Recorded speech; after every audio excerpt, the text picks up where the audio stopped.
Good morning, everybody. How's everybody doing today? Good. I just wanted to introduce myself. I'm Dr. Warren Doctor. Thank you for coming out to the East Tennessee History Center. I'm the President and CEO of the East Tennessee Historical Society. I'd just like to see by raise of hand, who here's a member of the East Tennessee Historical Society? If you're not, you should join. We do a lot of cool stuff. We have a good time, and we have amazing people come speak, like today. Also, just curious, who here heard about this online? I'm just curious, on Facebook or online? Yeah, quite a few. Thank you. That's very, very useful. So before we get going, I just want to talk about some of the up-and-coming programs that we have. We're really excited this Saturday, so I'd like to encourage everybody to bring their kids and grandkids. We're having Monsters at the Museum on Saturday. It starts at 10 o'clock. It's sort of our Halloween bash. We're very excited about this. There will be a costume contest. I'm one of the judges, so don't anybody attempt to bribe me. Just putting that out early. We also are going to have a tour of the building here, the Customs House tour. That's going to be at 2 o'clock on Friday, November 3rd, which we're really excited to be a part of. And we're also going to be doing a Cherokee genealogy at noon on Monday on November the 6th. So if you're interested in genealogy and you maybe have Cherokee heritage, we would welcome you to come to that. Lots of people will be attending. We're very excited. And then on November 9th, Bill Carey is going to come talk about his book, A Colossal Change, which is about Tennessee in the early 1800s. So that's going to be another brown bag that we have coming up. I'd like to encourage everyone to attend. And so now I'm going to do the introduction for our speaker, and I feel like truly he is a speaker who needs no introduction. So this is difficult. So let me say this about it. I'm not going to list all of his accolades. We all know Bill, or some version of Bill. But let me tell you this. Some version of Bill. I grew up in Granger County in East Tennessee. And I grew up, like many of us, watching Bill on the Heartland series. And Bill is honestly one of the reasons I wanted to get into history and local history. So in many ways, this is Bill's a mentor of mine. He's told stories. He's a storyteller. He's got knowledge that's incredible. He's gone back into the deepest of hollers, I can assure you, as we've all seen. And we know the work that he's done to promote the history of East Tennessee and to be a part of East Tennessee. So it is so special that we have Bill Landry here talking about his latest book, The Last Hurrah, which I think we were discussing. The sequel will probably be called The Last Hurrah Part 2. So without further ado, I'm going to turn over to Bill Landry. Let's give him a big round of applause. Thank you so much.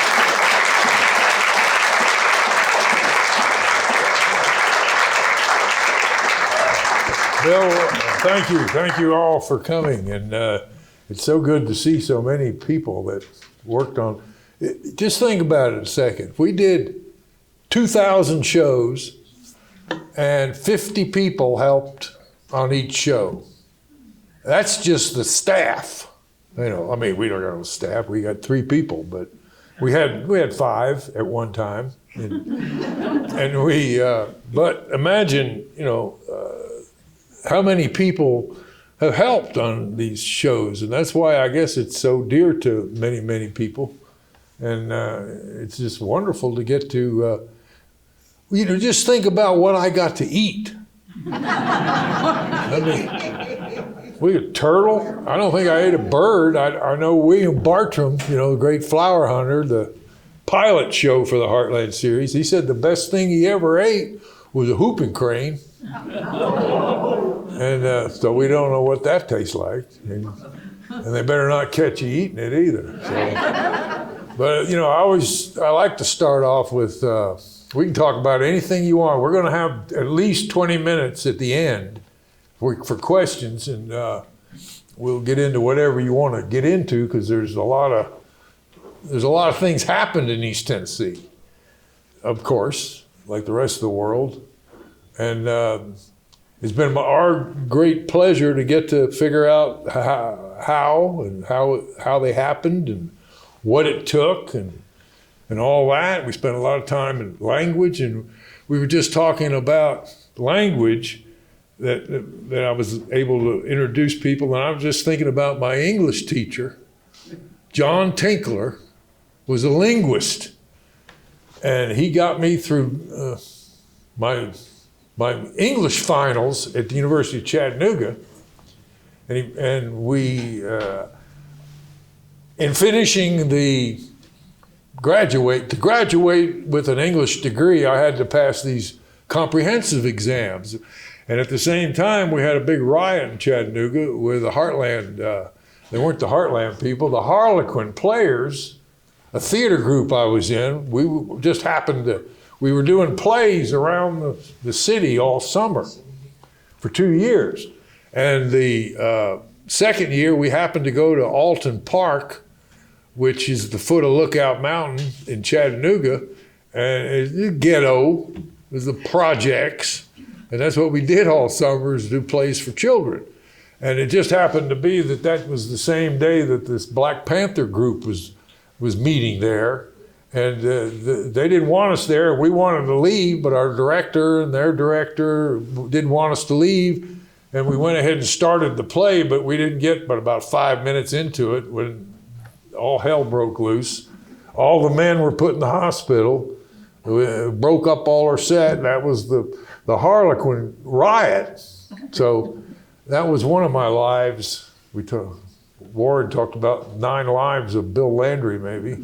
I was talking about the things I was fortunate to get to do. And so there you go. I like to start out by just, telling people what happened when the East Tennessee boy went to Vanderbilt, got a scholarship. And he's walking across the campus, looking around, and he sees this fellow in a tweed coat smoking a pipe. And he says, "Hey, I'm from East Tennessee. You know where the admissions office is at?" And the fellow grabbed the pipe and he took his pipe out. He said, "Son, I don't know where you're from, but this is Vanderbilt University. Around here, we don't end our sentences in prepositions." So a kid from East Tennessee says, "Well, you know where the admissions office is at, asshole?" See, that's an East Tennessee story. I got to tell that joke in Vanderbilt once, but they didn't laugh like you all. Here's another one. A kid gets just out of East Tennessee, just out of UT, and he's working at the Maynardville hardware store. And it's been a hot summer, and this old fellow walks in with his overalls on, and he's got his money in his bib right here, and he's, "I need me an air conditioner." And the kid looks at this guy and he says, "Well," he said, he thinks he's gonna fix him. And he says, "Well," he knew he couldn't pay, so he says, "Well, how many BTUs you need, old timer?" And the guy looks at him and he says, "Well, I reckon enough to cool this BUT the size of a TUB." That's almost the same kind of joke. And we can go on. All right, in Wartburg, there used to be, when you pulled into Morgan County there, Wartburg, there used to be a great little restaurant down in the holler, and great place to eat. And a place like that, and the guy goes in and gets directions, and there's a kid eating goober peanuts out of a gallon jug by the door. And he gets his directions, guy from Ohio probably, and he goes by there, he says, "Hey," he said, "you think that's a good idea, you eating peanuts like that?" And the little boy looked up and said, "Well," he said, "my granddaddy lived to be 95. And the fellow from Ohio said, "Well, did he eat a lot of peanuts?" And the little boy said, "No, he minded his own business."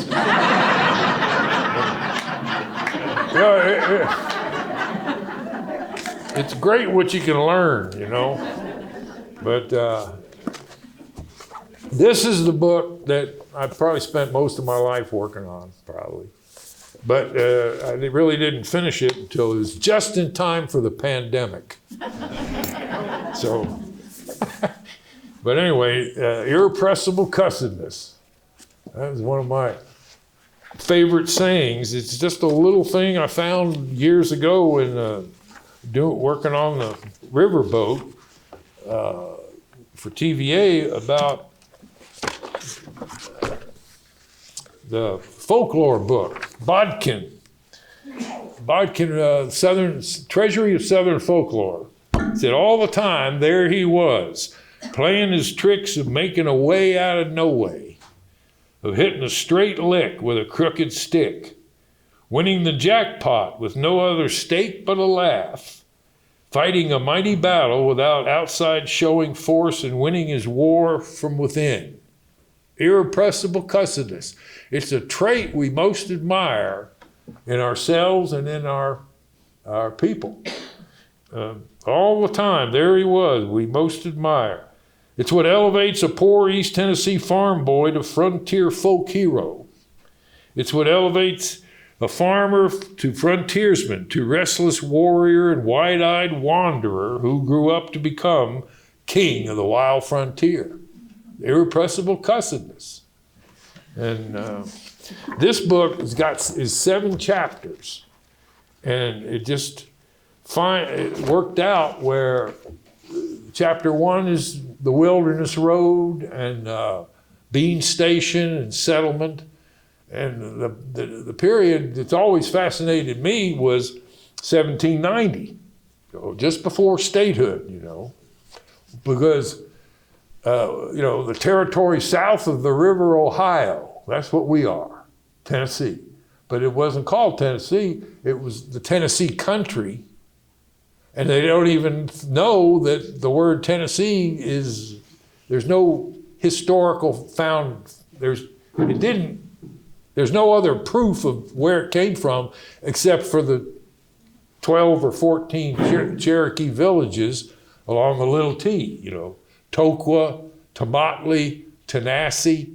So Tanasi is about as close as the historians can get in the origin of Tennessee.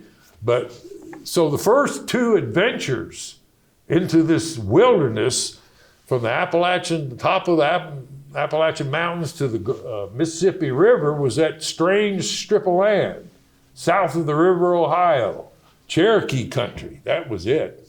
It was Cherokee country, and you didn't last long in here much, particularly early, but it was this place.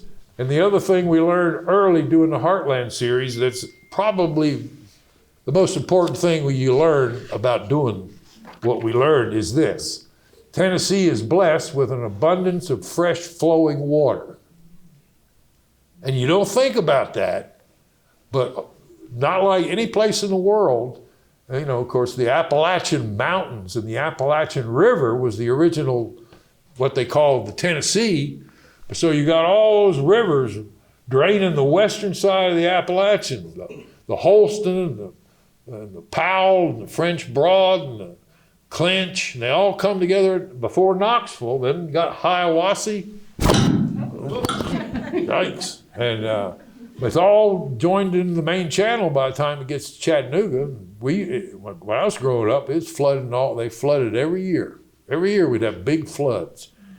But so what I'm getting to is that if you go out west or think about the great adventure of, sanctioned by Andrew, Vice President, you're going west, you go through, I forgot what I was talking about here, the Tennessee, the settlement period. Timberlake's journey. It's not, what is it? What was that great voyage of out west that was sanctioned by Lewis and Clark? The Lewis and Clark expedition has nothing on us. We have the journey of Lieutenant Henry Timberlake, and even at least as important is the travels of William Bartram. In 1773, he wrote about it. He wrote about this place from the top of Mount. He didn't make it here. He just saw it from a little bit in North Carolina, which we have been fortunate to get to go to. And anyway, so those are the 2. So in 1760, Bartram Bartram came through in 1773 and wrote about it in his travels. Henry Timberlake came through here in 1760 because he was trying to sell a treaty with the Cherokee. The Cherokee, after they got kicked out of Fort Loudon, needed a friend on the frontier. This is 1760, 1770. Well, the Shawnee had joined with the French in the north, and the British were partners with Cherokee at, Fort Loudon down there. Fort Loudon and down in the Little T, and they desperately needed a partner. So we have those two great adventures, the great adventures of discovery. The first trip into this region were documented. And we tried for about 5 hard years to try to do a film on Henry Timberlake's journey because of what happened to him. And it's just unbelievable. Great story, but it's too big to get into alone here. But that's in this book. We did a cutting of Timberlake's journey in Bartram's travels is in this book, along with the big chapter on the Tennessee River, which I was fortunate to get to experience as a riverboat captain for TVA for 2 years, and that was my job. So I had to learn about it, and it just turned out that I got to meet one of the great old pilots on the old river who navigated the river before the dams, Captain Tommy Utter, who lived below Watts Bar Dam, and he piloted those boats. He said one time, Christmas of 1939, they were bringing up the gates to Watts Bar Dam on a little towboat. He said back then, people moved. There weren't any buses and train. You got on a riverboat and you moved down the river or up the river or moved your goods. If a man had hogs or chickens, he put them on the boat. And just drove their wagon on the boat, and then people were on the top floor. It was a packet boat. People were on the top floor, and the goods and gear and stuff like that was on the bottom. Tommy Utter said, we just moved. Daddy just drove the wagon onto the boat, and we went up the river, got off, and drove the wagon to the house. That's how we moved.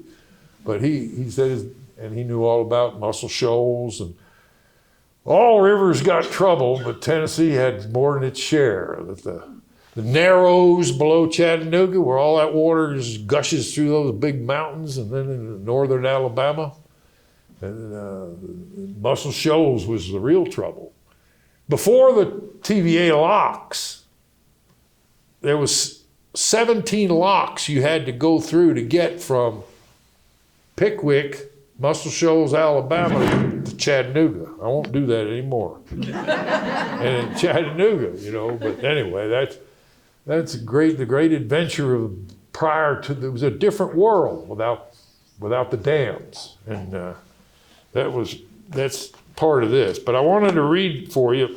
Here's in honor of the war. Every time I come around Tennessee, there's another war. But this is part of the new book. This is called T for Old Soldier. This book has four books. It's behind the scenes of the Heartland series. Behind the scenes of the Heartland series at five episodes. And so I told you what all the secrets are in the first 5 episodes. And then there's a series of poems in this book.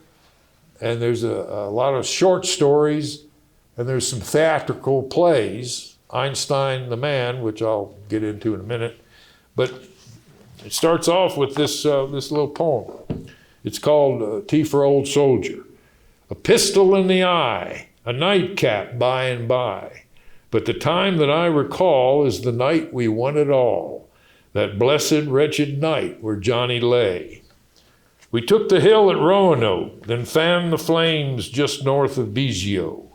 The toothless jackals called for more, front and center.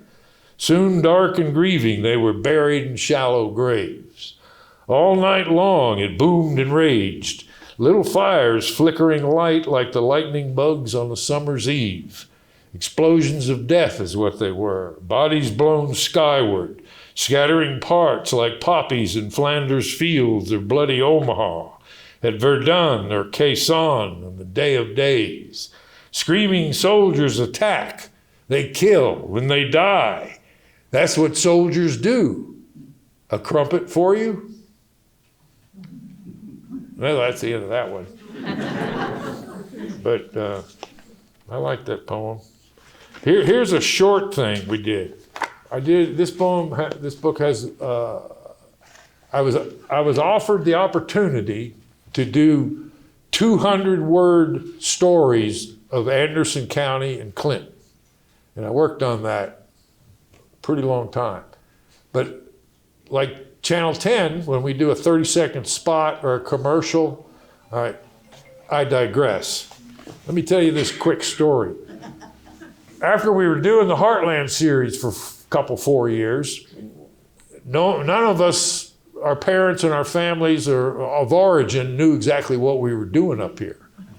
So we all took, Sean Kirk, Linda Billman, me, the people that worked on the show, took our favorite first 4 shows out of the first 100 maybe, when we were just getting started, and we stuck them on a tape and went home and showed our families. And I remember taking mine to Chattanooga, and my daddy, we had 9 brothers and sisters, and he worked and plugged around all his life. And it was a big deal to sit down and show the shows. So my brothers and sisters had a chair and a little drink for me, and they put something on my neck, like a towel or something. And I sat down there, and when we first started, it was always, "Hi, I'm Bill Landry, and this is the Heartland series. And today we're going to be at the East Tennessee History Center. And 5 minutes later, I'm still Bill Landry, and this is still the Heartland series." And we did that because they told me to do that because people needed to know what the name of the show was and who I was and what we were doing here. So that's why you had them all. First 5 years, they were always, "I'm Bill Landry, and this is the Heartland series." So anyway, so that Christmas we're sitting there, and after I was looking at, a Herb Trenum show and the Maynard Ledbetter story. My daddy's watching these shows, and finally, after Wiley Oakley's Cow Barn aired, finally, see how he liked the shows or not, and finally he stood up and said, "Jesus, we know who you are." And I like to tell that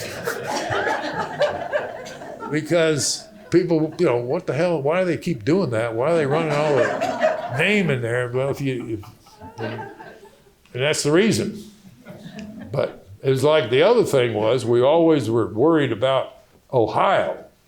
It seemed like every time we got in trouble, we were connected with people who just didn't understand the world as we know it. Is anybody here from Ohio? Yeah. Well, there's a couple of things. What happened was we always had to do that. I'm Bill Landry, and this is the Heartland series, and today we're going to climb Mount LeConte or something, whatever you got to do that the day we did the show. So you come home and you got three tapes, and you give the tapes to the editor, and it's got all the stuff we need for the show. We move on to the next show. The editors begin working on this show. That's kind of how we do it. So, we were up there on the top of Mount LeConte. Well, we were in Clingman's Dome. So we do a show about Cage Cove. We drive all the way through the park to go to Clingman's Dome. So you got the mountains behind us. "Hi, I'm Bill Landry, and there's mountains behind me there. See?" And then whatever I said, you listen to because I got such a pretty picture going. That's the idea, anyway. Sort of. So we're up there, and it's dark. The camera's out of tape. We got no batteries left. The sun is going down. And we're at Morton Overlook at Clingman's Dome. And they're giving me words to say. I got to learn. Those words aren't good. You got to learn these words. So I'm standing there, and cars are going, put us on TV, people, traffic going by. So this guy pulls in from Ohio. Doug's got the camera there, and I'm over here. Morton's Overlook with the mountains behind. And this guy pulls in a white Cadillac. He gets out. He's got black glasses, big black glasses. He had striped shorts and polka dotted shirt. And he gets out. We're here, the cameras, people. Is this the road to Gattosburg? That's what he said. Is this the road to Gattosburg? Yeah, go on down the hill, go straight ahead, get out of here, And he was from Ohio. And we just learned that people from other places, we always thought everything north of here was Ohio. Kind of works that way because, without any batteries, you're driving through the park and the guy in front of you is doing, there's a tree over there. That's another tree, He's from Ohio. And one time we were in Cage Cove, and whenever we saw like a snake on a rock or a mountain lion or something, we would try bears. Doug shot all his bears and red wolf footage, himself. And he, usually we just ran into a bear jam and we'd get out and take the picture. So we're out there, this was near the end of the run of the Heartland series. So that had been about 207 or somewhere. And Doug's heard this for 25 years. And the guy, he's shooting the bear. Bear's over there. And this guy comes from Ohio, comes up and says, hey, what you doing? Now, he really means, what are you going to do with the video? But he said, what you doing? Now, Doug's heard that 400 times in 20 years. What you doing? The camera says the Heartland series, WBIR TV, so, he couldn't know that. So Doug, who never says anything, just said, well, it's 2 o'clock, isn't it? And the guy said, yeah. He said, well, that's when the ranger said they're going to feed the bears at 2 o'clock. Oh! Or they'll say, I was with Kim Delosier wildlife guy, and people come up to him and said, how many deers you got? Pardon me? How many deers are there in the national park, huh? How many deers you got? Well, we've got a lot of deer, Kim would say. He said, well, or one time he was in Cataloochee, and a guy come up to him, and they're looking at the elk. And the people are saying, one guy said, hey, what's it cost to ride one of them elks? Delosier said, you can't ride that, buddy. That's a national park. This is a game preserve. I'll give you $10 to ride that elk. He wanted to ride that elk, And people would say stuff like that, and that's the truth. So you don't have to really go far for fiction. And that's another thing I wanted to mention real quick, is that fiction, this is part of the beginning of this book. And I truly hope that these sojourns about the life I have lived will take away some positive perceptions and opportunities to enjoy life. A good portion of my journey has all been fun and productive. But surprisingly, it's difficult to know which part. It's like trying to tell the difference between nonfiction and fiction, or fact from fantasy. It's hard to know the difference even when it's staring you dead in the eye. And that's a line from Jim Dykes I like to use. But anyway, Thelma Mathis said, I hope you'll find something useful here to help you along on your life's journey. Thelma said this, she said, to get it right, you try telling the whole truth. It's only then you best remember what your journey is all about. And I like that. Thelma starts this book with the story about witches. Dit Rose wanted to be a witch. She didn't want to be one part way. She wanted to be one of them. And that's the way that story starts. But I'm trying to get you this. Here's the offering. I was going to tell you these are 200-word stories. Here's one about the tooth dentist. Just like television, you have the limits. It's not like making a film where you can do 3.5 hours or something. We got 3 minutes and 40 seconds to the second. So this is 200 words. It was difficult to find a dentist in Tennessee until nearly World War II. There just weren't many tooth dentists, as they were sometimes called. Local folks were forced to go to a barber shop or a feed store for help. Some place where there was a tool and somebody who could use it. The suffering patient might have to sit on a barrel and wait. When the owner finally get a minute, he might grab a pair of pliers or a farrier's tool, and he'd pull the tooth for you. When the screaming and bleeding stopped and the blood-curdling pain subsided a bit, he might say, "Grab a handful of salt out of that barrel you're sitting on and stick it in your mouth. Bye." Or if you prefer not to fuss with it, you could choose to go ahead and jump the tooth yourself. To do it, you take a hammer and a cut nail or a square one and carefully force the nail in between the infected tooth and your gum. Oh, yeah. Okay, now you're ready. Using the hammer, give the nail a good hard whack. Don't miss the cut nail and hit your face. If you do, it'll feel like you just stuck your head in a bee's hive. I like that. Now here's this one is about the peewee bird. And I have to give credit to Bert Vincent and Catherine Baker Hoskins, great writers from way back, our predecessors. But he wrote about this too. But this is a story that I'll give credit to Bert Vincent on. The peewee bird. Jap Bolin was an officer in a mine Frank Naramore found. "Let's open her up," Jap said as they selected a ledge under which the mine would be opened. So one fine spring day, Jap and Frank and Rule Stout and some other workers went up in the mountains to blast open the mine. On that perfect spot, the ledge sat a peewee bird singing his heart out, singing the only song the peewee bird knows. Moving closer, the men could see the nest. Stepping back, Jack Bolin said, "If a man disturbs that nest, I'll break a pick handle over his head." Jap said, "We'll not make the first opening here. We'll change it to over there. We're away from the nest."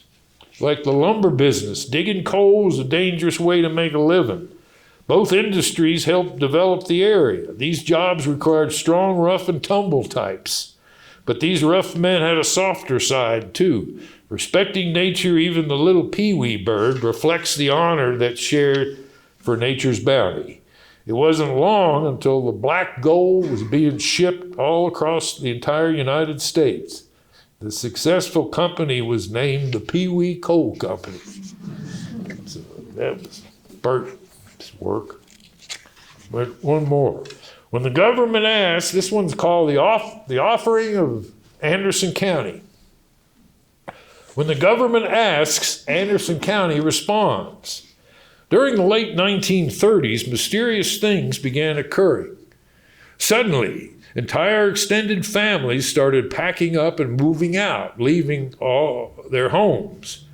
"I'm from the government. I'm here to help you," the strangers said. There were whispers, too, rumors of dams and secret flooding. People wondered if it wasn't some kind of Old Testament wrath or retribution or something. Entire families, generations of folks struggling, working the land, stopped, just quit. Then gray-coated government men appeared, telling farmers to leave. They said, "Your government needs your land. Just leave your crops and get out." Entire families had to do that. The Clinch River was backing up and flooding everything. Many moved to familiar communities locally, like Wheat and Scarborough. Then for a second time in a decade, they came again. It was the Clinton Engineering Works this time. Again, secretly buying up 52,000 acres of land. They wouldn't say why or couldn't. For the second time, many citizens were forced to leave their homes and move away from everything they knew. This is the offering of Anderson County. To give up everything you own, everything you have except your memories, then in aspiring for the greater good, be forced to do it again. It's not pretty, but pretty true. One more I wanted to do. John Hendricks. There's if I can find it. Yeah. Pearl, the pearl industry. From 1895 to 1936, Anderson County caught pearl fever. Many families augmented their incomes trading pearls. Believe it or not, during this period, Clinton became a top freshwater pearl market in the world. By 1900, Clinton had good reason to be optimistic. It had a bank, school system, courthouse, library, and newspaper. The population had grown to 1,200 citywide and 17,000 in the county. One reason was the pearl industry. It's been said when pearl fever hits, only finding a pearl can put the fire out. Each May through September, hundreds of john boats and pearling dredgers clogged the rivers, jockeying for space and mussel shells and button boats. The camping and hunting attracted fun-loving, adventurous folk. Business boomed on Saturday mornings when buyers from New York arrived by train and raced up and down the riverbank in buggies buying pearls. It was like a gold rush. The Clinch River was one of the richest pearl resources in North America. A quality gem at the time brought $5,000 when $100 was 3 months' pay. The mussel shells were sold to manufacturers for buttons, and all were cut, dyed, and processed right here in Clinton. When Norris Dam was built, many pearl mussel species disappeared, along with the pearl and button businesses. But it's an interesting how things come and go. During that same period, early in this century, well, 19th century, 50 to 60 trains a day went through Clinton. And that's just kind of a little kind of wondering thing. Okay, here's one. Well, what time is it? Does anybody know? 22, we got 5. I'm going to read this, the last one I'm going to read you. And then we'll take questions. But this is kind of like the end of the book, but it's not. All right, this would be about 4 minutes, I think. Take out the garbage, she said. It was a simple task, a common chore around the old household. Wait, a problem. Ours isn't one of those standard waist-high aluminum jobs, you know, those short silver garbage cans with handles on the lids we used to play with as kids. I'm not talking about those old garbage cans. There's millions of those. Folks don't use them anymore. I'm describing what happens to a homeowner, me, when I squared off against one of those giant, newfangled, burly Robbie the Robot garbage cans. They're the big green brutes with wheels, standing almost 6.5 feet tall. You roll it, if you're like me. It's the only way you can move it, of course. You certainly can't lift it. You push it, roll the damn thing down to the road, and these babies are not light, but they do roll, so I thought I was okay. Our garbage can man, the actual collector of the garbage, comes on Thursday, which is pickup day. This being Friday, it was starting to stink. So I thought I'd clean it, hose down the big green monster with soap and water, a nice gesture worthy of kudos from the boss. Now you might think these new cans being made of plastic would give a little, you know. Bend, say, if you fell on them or something. Come on, being plastic, you'd think they'd be flexible, right? No, they will not give even a little bit. Damn solid, hard as a rock. In fact, I can say with complete confidence and field experience, they are superhuman hard. They may even be alive. And if you're not careful, it'll whip your ass like it did mine. Trying to sneak up on it, I approached the thing from behind, grabbing the lid and swung it open. Friggin' huge it was. I thought I'd start at the top and clean my way down, hosing and washing as I go. The lid was more like a door on top or a roof. quickly, the big thing tipped over, crashed, and was on its side before I could say Jack Robinson. Somehow the damn thing tripped me, and I started fumbling and stumbling and bumbling around. This is just about the time when my wife showed up. Oh, geez. I could see her watching the show, peeping out through the curtains in the dining room. Oh, great. That's just great. Bang! That was the sound the lid made, crashing into the side of the can. When the monster fell over, it knocked me over with it. Ass over tea kettle, as my dear old daddy used to say. Spun me around and I landed on my side, slamming up against the edge of the can. Yow! I couldn't breathe. It knocked the air out of me. I almost fell inside the can. Water and bubbles running everywhere, but I still had my soap in one hand and the hose in the other ablazing. If some sports announcer was around like Howard Cosell or another, they would have hollered out, "Down goes Fraser! Down goes Fraser!" I didn't set out to have a boxing match with a garbage can, but that's what happened. When I fell and hit the open edge of the can, I think I broke my clavicle. I was upside down now. The can tripped me, okay? The edge was supposed to be made of plastic. Damn it. It hit my chest about 4 inches up from where you put your hand over your heart when you're doing the Pledge of Allegiance, right there. It crushed the upper portion of my chest cavity. If there had been ribs there, I would have broken 4. Oh yeah, sure, the can is made of plastic. So is the Great Wall of China. It felt like a knife being driven by a sledgehammer. I'll bet that's what it feels like if you get shanked in prison. It's when I started seeing little bitty floaty things and hear the announcer screaming, "Down goes Fraser! Down goes..." My wife heard the commotion. She couldn't help but hear me screaming. Ah! She probably thought I'd been hit by a beer truck. When I came to my senses, she was standing there laughing. I wasn't. My arm was in a sling for a week. A big punk knot swole up and stuck out where my cracked clavicle was. Sadly, I gave up any idea of washing anything. Instead, I limped back to the couch, having learned my lesson, which is, if you get any ideas about doing anything brave or foolhardy, think again. Be sure you're right and then go ahead, is what, like Davy Crockett said. I say, unless your wife yells out, "Down goes Fraser! Down goes Fraser!" don't get into a scrap with a 7-foot garbage can you can't beat. Just go back to your couch where you belong. Thank you.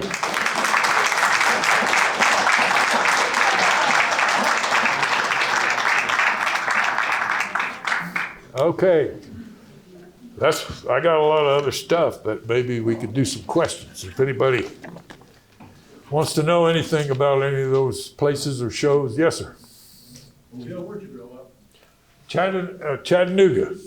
I was born in White Plains, New York. My daddy, there was 5 of us then, and my grandfather was in the wool business, and he hired all the children, my uncles, and then when the synthetics came in about 1956, 58, they sold the mill and then everybody scattered. So I got cousins in a lot of places, but all the Landry children first went to Miami, Florida for 2 years, and then we ended up in Chattanooga. So I went to the 2nd grade all the way up in Chattanooga. And there's a couple of stories in this book about my brothers and growing up, and maybe the one story is titled "The Year Billy Spoiled Christmas." It's a confession, yes. But anyway, I went to UTC in Chattanooga, and then went to graduate school in Dallas, Texas, at the Dallas Theater Center, part of Trinity University out of San Antonio. So that was. I had 5 brothers. There's 2 of us left. But so I got a lot of kin in Chattanooga. Yes, sir. What are some of your favorite shows or memories? Well, I guess that's why I write these books. But Boy, there's a lot of great ones. Depends on, well, Swift's, here's my favorite stories of all times. You probably never heard of them. Jonathan Swift's Lost Silver Mine. That's a great story. That'd be a great film. The Journey of Lieutenant Henry Timberlake. It's incredible. You know, Fort Sumter. You ever heard of Fort Sumter? You know who Sumter is? You know who the guy Sumter was? He was the guy who went with Timberlake. So here's what happened in 1760-ish or so, 1759. There was a big treaty at Kingsport, up the river, and 400 Cherokee chiefs from all around the state, and particularly the Little T, came all the way up there to meet with the Virginia British contingent, the British Army. And they wanted to do this treaty with the Cherokee and get back to having Cherokees be their partner in the frontier so England would get a piece of the action, probably. And what happened was they made this treaty after 3 days, and Lieutenant Henry Timberlake was a scribe. He was the guy taking notes. And after 3 days of arguing, they said, all right, we got to take this treaty now. We're going to go down to the Little T, go down the Tennessee River past where Knoxville will be one day, and go on down all the way to Fort Loudon Dam, hang a left, go up the Little T toward, North Carolina. Okay, who's going to go? Which one of our generals is going to go down there and sell this treaty to the Cherokee? I ain't going. I'm not going down there. And so the guy, Timberlake's 27 years old. He's never been anywhere. He says, I'll go. And he turns to the guy, where am I going? Where? And he did. So he went down there. And he sold the treaty to all those villages. There's 13, 14 villages. And he went one village to the other and wrote a book. He wrote his memoirs. And just incredible what happened. So he goes back, he comes back. Then it's a year, not long, three chiefs show up, and they come to see Timberlake in Virginia, and the whites are encroaching on America, on their land, and we got to get them out of there, so we're going to go see the king. The chiefs wanted to go see the king in England, King George. You can't go to England. Yeah, okay, well, he did. The people in England charged 10 cents to see those Indians at these big events, and it just went to hell. The chief one guy got the translator that got drunk, got thrown in a creek and got frozen, got pneumonia and died. So one of the Indian chiefs died. It didn't go well, and Timberlake came back, and he paid for it. He paid for his trip, and he was broke. And Timberlake wrote that book and was dead by the time he was 31. Plus, he spent time in prison, too. What are your hobbies now? Fishing and moving. I move a lot. We thought we were going to have a nice little place by the beach, not about a mile away, but we had a Hurricane Ian, dropped 3.5 feet of water in our living room. So, and the whole rest of the little house we had. So we moved 4 times in the last year, and hopefully we're settled. Maybe we won't have to move some more. How did you transition from river captain, riverboat to Heartland? Good question. Well, I did 2 years with Einstein. Well, a year to write it and 2 years doing the play. I traveled to 38 states and Canada twice doing this play.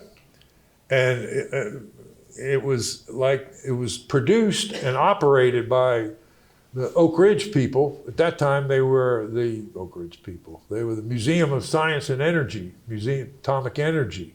That's who it was. And the Museum of Atomic Energy sponsored me, and I'd go to the colleges and high schools all over the place and do 2 shows a day if we could, or 1. And another guy went with me the second year, and we did 10 shows a week for 2 years almost. And that's enough traveling to know that you don't want to do that all the time. And all the time toward the end of that run, I would check in with Channel 10 to see if, they were the big station in the market, if there was a place for me, or I could maybe do something for television or read copy, or, what are you going to do with an actor on television? Well, you got to find something for him to act, I guess. But anyway, Court Randall and Steve Dean at Channel 10 was looking. Jim Hart wanted to do something to commemorate the 50th anniversary of the Great Smoky Mountains National Park. This was 1982, after the fair. The Heartland series started in March. In 1983, we went on the air in 1984, and that was our first year. And this book has a little bit on it, but I had a 3-month contract to do these pilot shows about William Bartram and Lucinda Ogle. And after 3 months, they hired me for the year. And then sort of like Tommy Lasorda, I got a year's contract every year for about 10 years. And then I got a little longer contract. But I started for 3 months, and I ended up for 25 years being there. So was that answer your question? Yes, sir. When was the last time you've done Einstein? About 2:05. Okay, here we go. You did a little at Arama. Yeah. Ah, yes, my little friend, and I am an old student too. That's the way he starts. Remember to seek to know the beauty of a thing for yourself as a joy, not as a duty. Thank you for returning my Euclid to me. Good luck. I was a rather precocious young man, he'd say. I knew most vividly the futile hopes and aspirations most men pursue throughout their lives. I understand this from school, where we go to be taught the peace and nothing more. That is why to my teachers I was Herr Langweil, they say. Mr. Dolnoggin. That is all right, because to me they were sergeants. Ha! It would be nice if you could leave us, Herr Einstein. I say, yeah, it'd be nice for me too. See, as a pupil, I was neither particularly good nor bad. It's just that I could see that this whole system of education is based upon the deliberate intention of the state to mislead youth. My principal weakness was a poor memory for words and tests. Tests. If they were eliminated, they would carry with them this painful drilling of the memory, the constant hammering for years, what will be entirely forgotten in a few weeks. And it deserves to be forgotten. They taught me much unnecessary baggage, little of which ever served me. They crammed my head with dates and more dates, nothing that made any impression upon activities in ordinary life. After I passed my final examination at Zurich, I find that my equations were distasteful for me for an entire year. Then he goes on to play the violin a little bit. I learned how to play Twinkle, Twinkle, Little Star. Einstein was a very good violinist, like Mozart kind of. But I got where, by the time I got it tuned, so you're going to, I apologize. I go to a different place every day to do a play, and then I forgot what I was going to say there. But it must not have been important. Just keep moving, keep them moving. They used to say, don't make yourself a good target. Is there a place to watch the old Heartland series? Channel 10. Yeah. I mean, they still run them, and you can get them. I think they have them here. I'm not sure. Do you have Einstein? I mean, I actually have some DVDs. I'm not sure how many. yeah, they don't have Channel 10's got the whole, but I'm not sure you can get to them if they don't air them, yes. Did you teach at Marshtown East for a year? Yeah, between graduate school years, and coached swimming and football. And we had a pretty good football team. Some of your Halloween and April Fools series, I think, were some of the most captivating. Yeah. Favorite among those. Oh yeah, that April Fools. Once we started that, you'd think people, people that watch TV are different. They're from Ohio. Yeah, a lot of Ohio people. But let's see. So, you remember the Superman comic books? You remember the night of March 31st? What do you think that is? The night of March 31st. I remember that. I was 10. It was the night the Bizarro world took over. And it was April 1st. So they killed off Santa Claus. Santa Claus. That's another story. They killed off, who's I talking about? Superman. They killed off Superman. And then the next week he shows back up, and his kryptonite wasn't really real because that was an April Fool's show. And I remembered that, and we were sitting around wondering what the hell are we going to do next week. And it was March, and people were planting. Everything had its time. I heard it a million times, and it's true. You can't shoot a corn show in February, and that was part of the rhythm of the Heartland series. So to answer your question, that's how the idea, but what are we going to do? Well, at that time, Charlie Faulkner and Dr. Chapman were showing us the archaeology of the region and the things that the archaeologists, the digs and everything. So we was supposing, Steve had a piece of film where somebody's paddling a canoe real fast, and they pull a skier up. And they got in front of the UT football field, it's by the river. And you see the stadium, and they're pulling, and we'd use that to tell that. So that's how the idea of a significant find came about. Because the scientists are always saying, well, I say, how old is that, Dr. Chapman? And he'll say, Bill, we'll have to carbon date that. We'll just have to take that back to the studio, carbon date it. Well, what the hell's carbon dated? He just says a number. So we took out a piece of carbon paper, and at the end of the show, we had a couple of strings. Archaeologists want to go out there with a broom or a little toothbrush and do this kind of thing. This is television. You got to see something. We need a bone, a skull. Can't just do this kind of thing. So we use backhoes and stuff like that.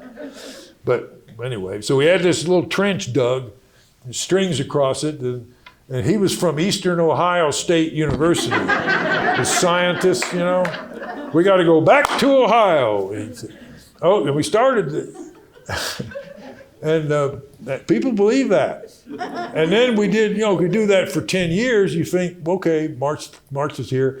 We got to do a Heartland. We got to do a lie, tell a story. People were just getting where they believed us, because we always would go to the authorities for these scientific stuff. The electric trees is the best. That's the one. So we got this idea about, supposing you take, all right, Steve Dean always played the scientist. And his name was Dr. A.C. Watt. Dr. Watt, what did you think of when you first found out about producing energy from trees? He said, well, frankly, Bill, we were shocked. And you should know then, that's a little hint. And then we had a plug in the tree, but if you start off the show with the Norris Dam behind you, and we're out there, and he's got two baked potatoes, and he's got a little diode stuck in there. Supposing you could harness the energy of a tree. Da-da-da-da. There's the show. So we're doing that, set it up in front of North Dam where your diodes can produce enough electricity to turn this digital clock. Well, supposing you could harness the electricity of a tree. So we put a plug in the tree and blew a guy's hat off. And at the end, they all laughed at the horseless carriage. But someday soon, you might be able to take a bonsai tree to the national park, make your coffee and watch your television all at the same time. And boy, that phone started ringing. We didn't put Happy April Fools on that show. And dang, man, that phone rang all week. And you got people call and say, boy, I'm glad to hear about that electric trees, but my backyard's full of trees. He thought he was in high cotton.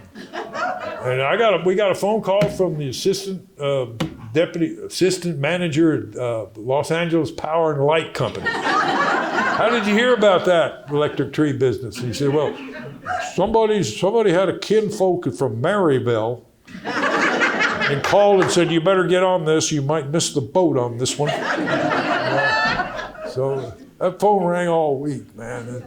We never forgot to put Happy April Fools on it after that. But, Sean Kirk was the early writer, Laura Armour. And then Linda Billman was terrific during the 90s when we were getting recognized for doing some stuff that Linda was doing a lot of that work. Linda Billman. Any scars left from reaching in the hole catching fish? You ever do that? No. I watched you do it.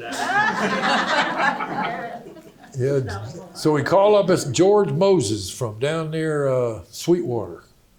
And he said, oh, well, we'll take you out there. He said, just call me back when it gets hot. So I called him in June. He said, call me back after the 4th of July. Called him back. He said, we're going Thursday. And now, that's the whole thing about these people that do this for serious kind of thing. When they've learned, and there's no fooling around. I mean, there's yes or no. It's going to happen or not, or, Anyway, so we meet them, we go out there, and so we put a $1,000 microphone on these guys on the way out in the boats, and they're dressed like us. They're blue jeans and tennis shoes on. We get to where the edges, sharp, deep crevices on the side of the banks around Watts Bar, particularly Watts Bar Lake.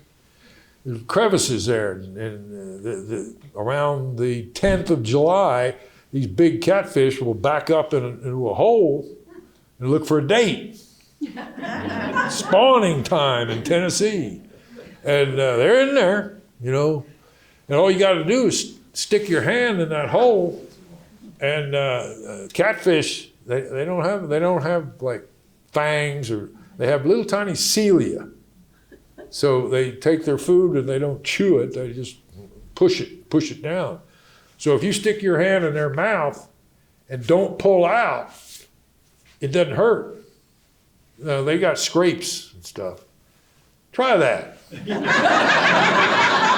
Boy, it's a thrill. I said, I can block, but I blocked that hole, but I put my hand down in there in one of those holes, and you know how a football is shaped like a pigskin, a football. So I felt that big spine on the back of the catfish, great big poisonous thing, get you. Anyway, but when you go out, I could feel, I was looking for the curve. There was no curve. No. You know how scary that is? That there's a fish down there that you're going to stick your hand in his mouth, and he's this wide. He's got to be this wide. I mean, that's why I didn't put my hand in that fish's mouth. That was a big fish. But anyway, so we got 3 of them in an hour. And they took us back. We had these great big fish, and it was pretty much a thrill. And they said, "Hey, Bill, a couple of weeks, we're going to go get some snapping turtles. You want to go?" And I said, "Oh." I said, "Well, what happens if you stick your hand in a hole, for snapping, and there's a snake in there?" He said, "Oh, Bill, we leave them. We don't eat them."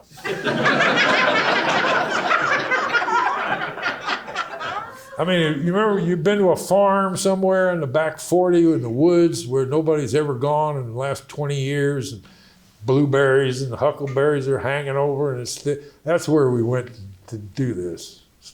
Went in those places like that, and we didn't get hurt or anything, but scary, a little scary. Yes, sir. A few years ago, we were riding down Gay Street. I says, Bill, you're the only man I've ever been jealous of. Ever what? And the car almost stops, and he's puzzling. And I said, you got the job I always wanted.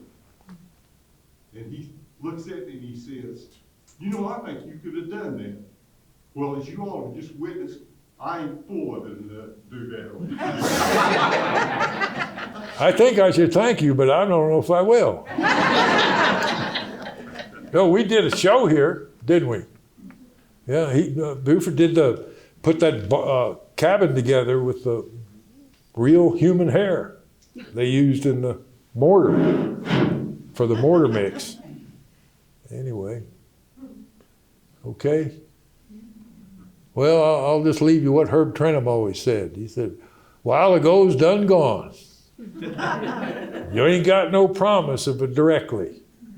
All you got's right now don't spile this day. So thanks for coming out, and give my best wishes to all the folks that I missed, and I do miss them. So we'll see you on the tube. Thank you.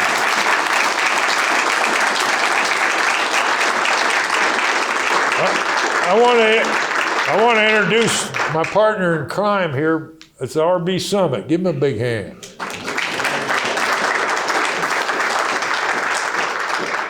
Morristown at the Mountain Macon this weekend. And then next weekend, you all have the big the 57th annual craft field, fine art, up at the Knoxville Expo. We'll be up there then too. In the meantime, he's going to circle around Jamestown and Rugby and Princess Theater and Airman.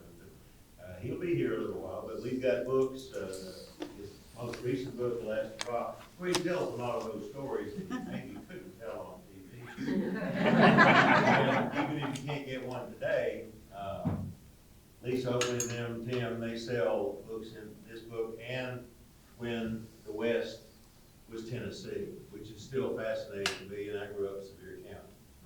So that, like Bill said, to lead off his performance, he wished he'd had this book when they started the Heartland series, because a lot of it wasn't known or in print at least until they did this in the Heartland series. But thank you all, you've been a great crowd, and hang around, get to visit with Bill. Thank you.